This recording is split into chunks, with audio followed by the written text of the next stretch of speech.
set level, 1,000 cycles.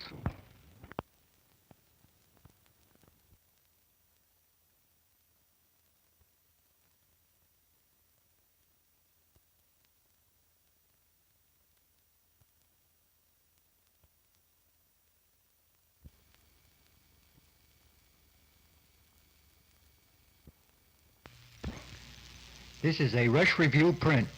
This film is an editorial work print and does not represent the completed production. This film represents only a rough approximation of the final release print.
Located on the western shores of Hudson's Bay, travel to Fort Churchill, Canada may be affected by air or via the Canadian National Railways.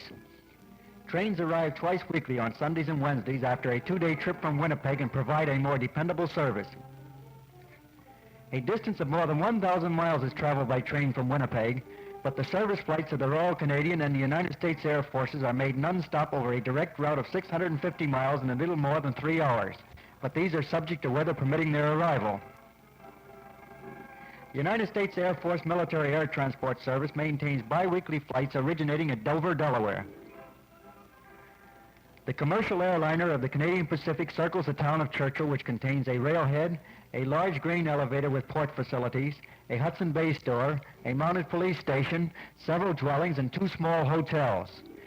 These flights have been augmented to 6 days each week, weather permitting, and require 7 hours from Winnipeg, as they also follow the railway route of 1,000 miles and stop halfway at Le Pas. Fort Churchill is a Canadian Army post operated under joint command with the United States Army as an Arctic test and training station. There is also an RCAF station, and outside the barrier, a Royal Canadian Navy radio station.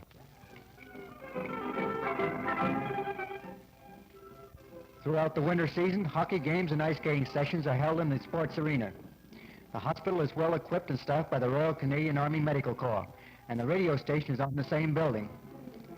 Canadian and United States servicemen's barracks adjoin the bachelor officers' quarters and face the sergeant's quarters.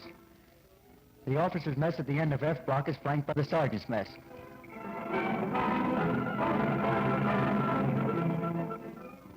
The Roman Catholic chapel is next to the Protestant chapel, and nearby are the offices of the Royal Bank of Canada and the Eaton mail order stores.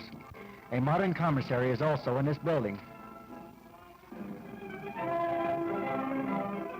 A newly constructed school offers a curriculum through grade 12. Married quarters contain every convenience found in the modern city apartments.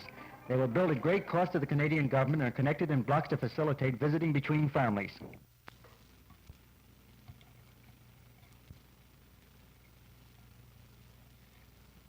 This is the Arctic. Windswept, cold, bare, lonely. Here exposed flesh can freeze in a matter of seconds, and to become lost when your absence is unknown can be fatal.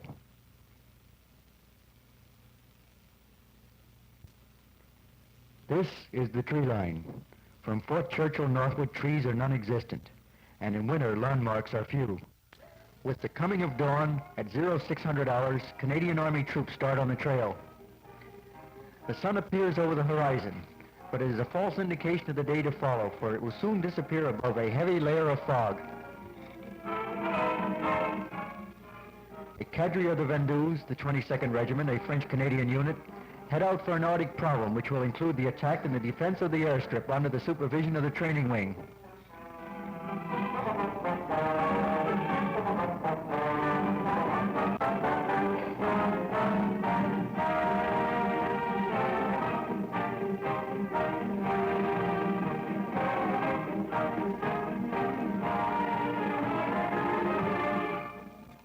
In preparation for the defense of the airstrip, walls of snow blocks are constructed as windbreaks.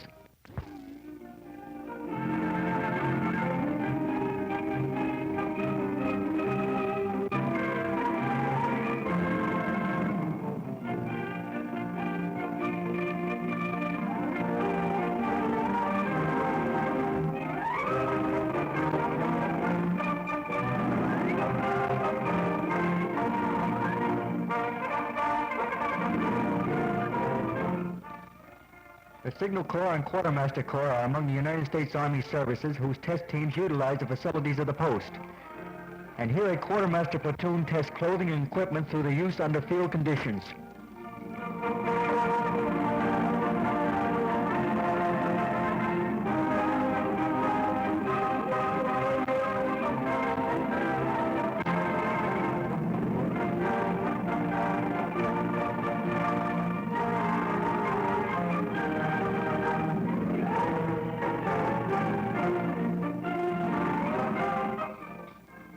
The Imperial Defense College representatives witnessed the demonstration of the Ordnance Climatic Test Detachment, who conduct the widest Arctic tests on the posts of any of the United States Defense Services.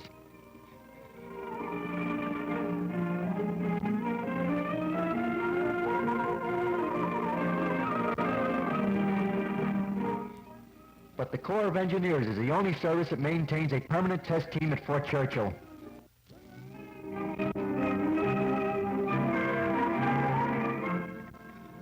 At the Engineer Center at Fort Belvoir, Virginia, are the Engineer Research and Development Laboratories. Close surveillance is kept of all visitors, and engineer equipment is developed and tested under simulated conditions prior to its dispatch to the various field stations for climatic testing, of which Fort Churchill has been selected for the Arctic trials.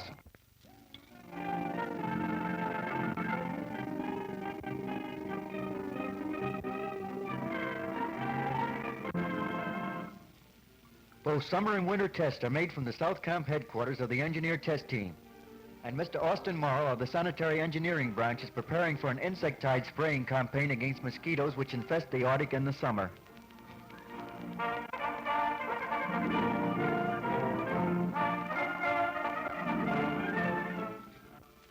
Surface tension pressures are measured with a pentrometer prior to inaugurating the test of the Peterson low ground pressure tractor.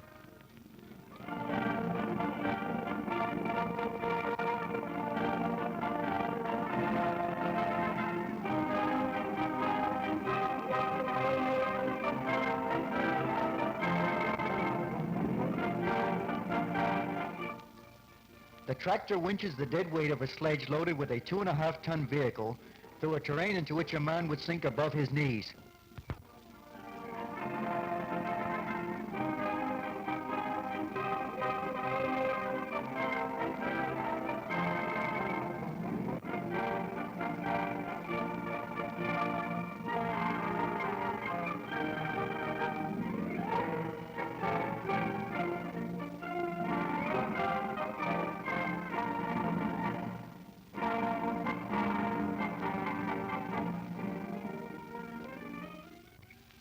Towing a train of dead weight consisting of a sledge-mounted wanigan and a cargo sledge, the Peterson tractor was taken over the 8-mile trail to Goose Creek and return, accompanied by a support weasel and a D8 cat.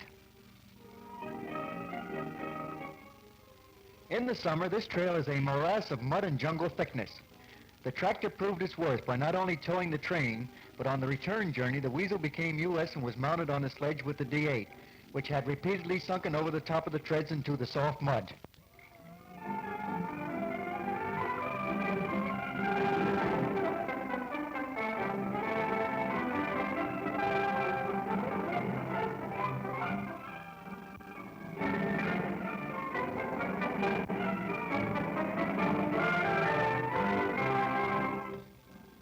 Summer activities of the team include the initial operations and the construction of a test road. The road is to be built in sectors of 4 types: Canadian, logging, Russian, and American.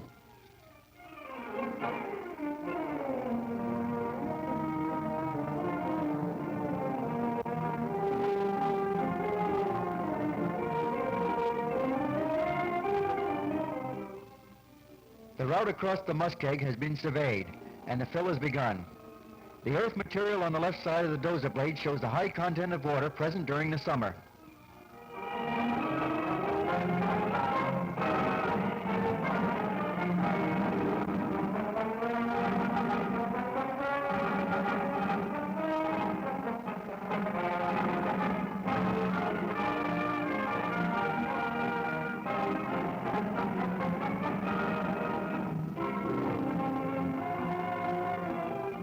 An aerial view of the gravel road also shows a summer tundra.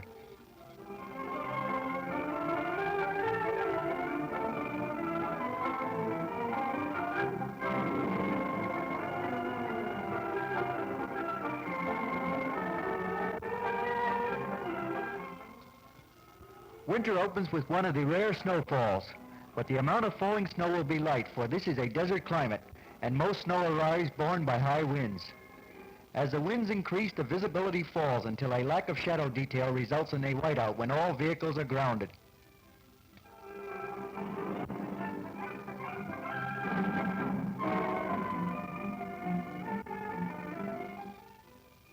As the temperatures drop, the winter test season gains momentum, and a water purification unit developed by the Engineer Research and Development Laboratories is placed into service at Lake Rosabelle Reservoir.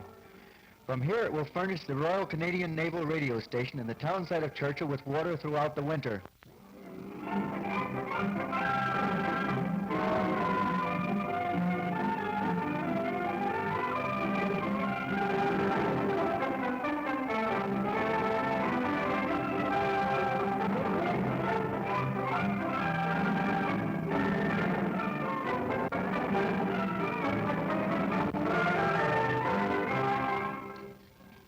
Construction of the test road proceeds with Russian-style rollers that prove to be ineffectual, being too light and too fragile.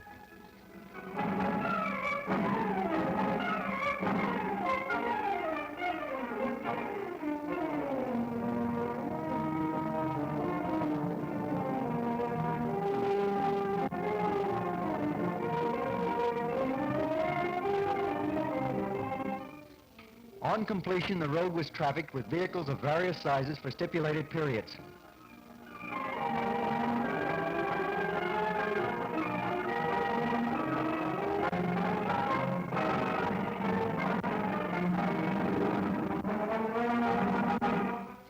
The packaging branch examines specially treated contents of a case that has been exposed to the elements for 6 months. And digging holes in the ground for a mine-laying test may only be accomplished with an air compressor.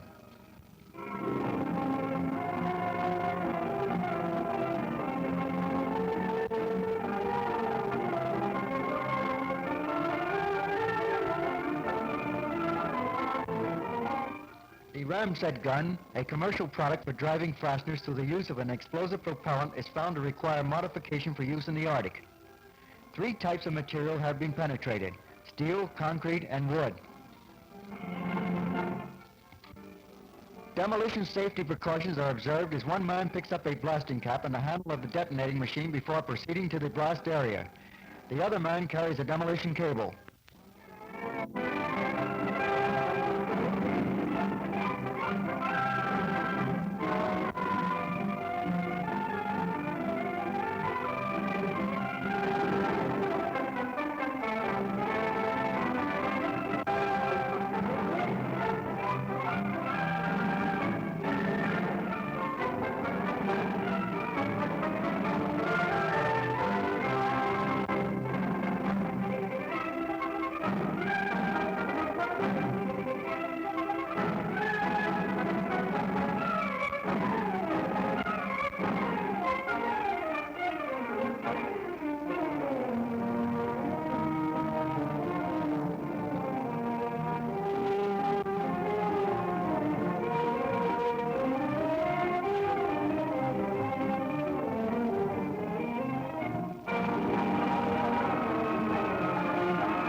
Tests of anti-personnel mines with active blasting caps are made by marching a platoon of quartermaster troops through the field.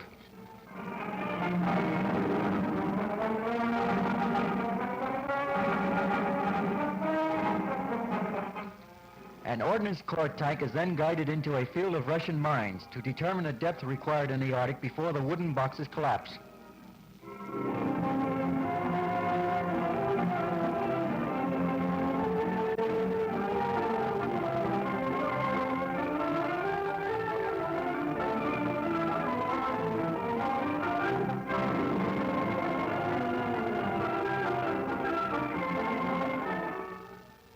The Topographical Engineering Branch has developed an expandable van, and tests of the water seals provide the South Camp firefighters with a trial run. The van is equipped with an air conditioning unit that maintains a temperature of 70 degrees when it is 30 below outside. It will also maintain approximately this balance with 110-degree outside temperature. The sides may be cranked outwards, and hinged end doors, roof, and floor almost double the interior space.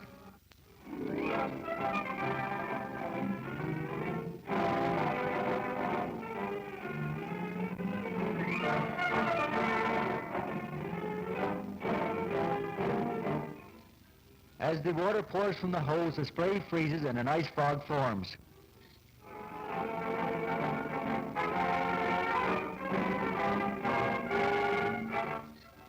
The pump is empty to be refilled with an antifreeze.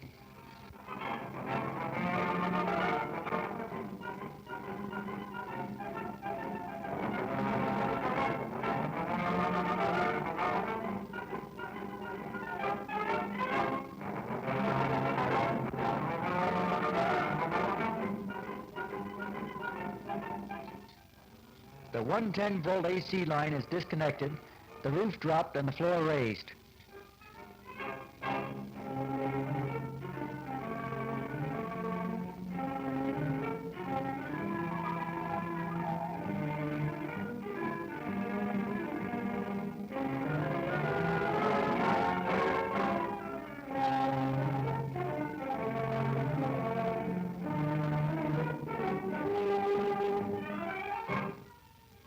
The ends are turned inwards, and the side cranked in and locked.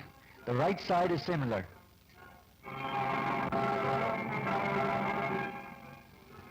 The jacks, which have relieved the weight from the chassis and leveled the van, are then removed, and the vehicle is ready to move out.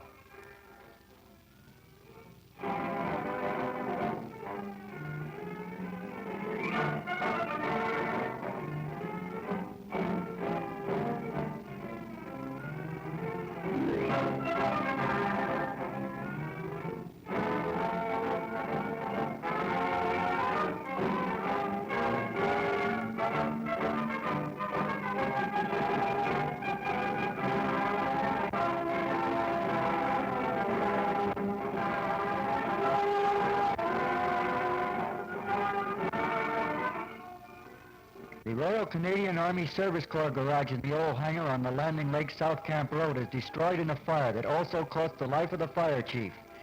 The chief had entered the building seeking a man who had emerged from the rear.